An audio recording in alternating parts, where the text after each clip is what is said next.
इस वक्त हिमाचल प्रदेश का रुख कर रहे हैं, जहां पर मुख्यमंत्री योगी आदित्यनाथ एक सभा संबोधित कर रहे हैं। आपने देखा होगा, जब भी देश में संकट आता है, दोनों भाई बहन देश छोड़ करके चले जाते हैं। आपने बताओ, दोनों भाई बहन को कभी देश के अंदर, देश के किसी संकट में देखा है क्या? कोरोना कालखंड में कहीं सेवा करते हुए देखा है क्या? कहीं किसी महत्वपूर्ण राष्ट्रीय मुद्दे पर कभी देश के साथ खड़े होते हुए देखा है क्या? भाइयों बहनों, विगत चुनाव में यहां पर कोई चूक जरूर हुई होगी।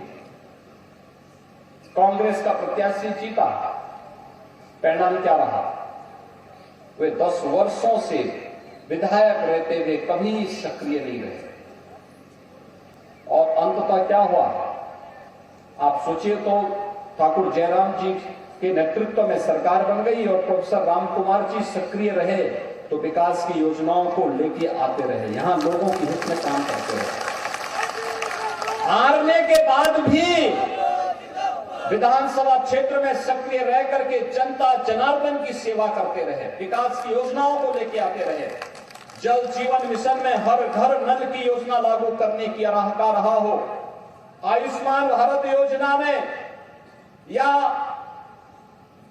यहां पर राज्य सरकार के द्वारा हिम केयर के रूप में चलाई जाने वाली 5 लाख रुपए की आयुष्मान भारत की योजना को हर पीड़ित परिवार तक पहुंचाने का कार्य रहा हो, कोरोना कालखंड में सेवा कर रहा हो, या बल्क ड्रग पार्क की स्थापना करने के लिए अपने स्तर पर किए जाने वाले प्रयास का, हर एक स्तर पर सक्रिय रहकर के उन्होंने काम किया और उनके कार्य आज यहां पर बोल भी रहे हैं, आपका उत्साह बोल भी रहा है। और इसीलिए जब मुझे ये बताया गया कि मेरा कल कार्यक्रम था हिमाचल में,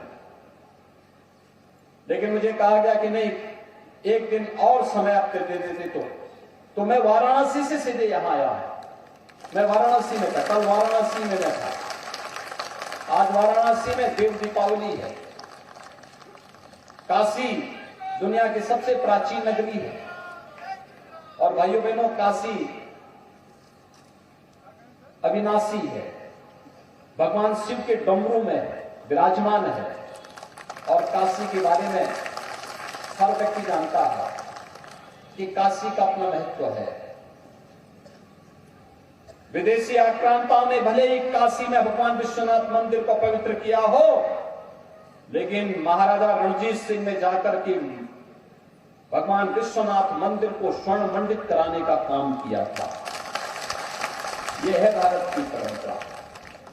प्रधानमंत्री मोदी जी ने गुरु गोविंद सिंह जी महाराज के उन 4 शहीद पुत्रों को बाल दिवस के रूप में सम्मान देने का काम भी किया है। यह है भारत की परंपरा।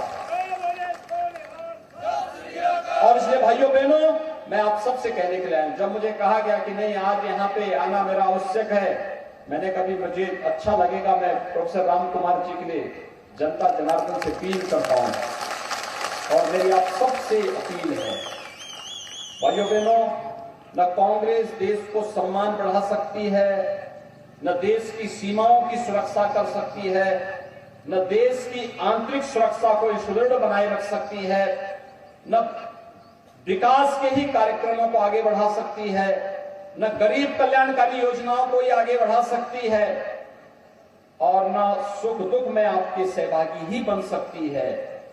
तो कांग्रेस का हाथ माफियाओं के साथ है। तो भाइयों बहनों, मैं आप सबसे अपील करूंगा कि कांग्रेस का साथ आप कतई मत दीजिए। कांग्रेस का साथ देने का मतलब सुरक्षा के साथ खिलवाड़, कांग्रेस का साथ देने का मतलब विकास में बैरियर बनना, कांग्रेस का साथ देने का मतलब माफिया प्रवृत्ति के तत्वों को पुनः पनपाने का कार्य करना। और मैं तो आप सबसे अपील करूंगा, ये माफिया इस समय बौखलाए हुए हैं। उत्तर प्रदेश देश की आबादी का सबसे बड़ा राज्य है और वहां पर हम लोगों ने जो कार्रवाई प्रारंभ की, सब भाग भाग करके ठिकाना ढूंढ रहे हैं।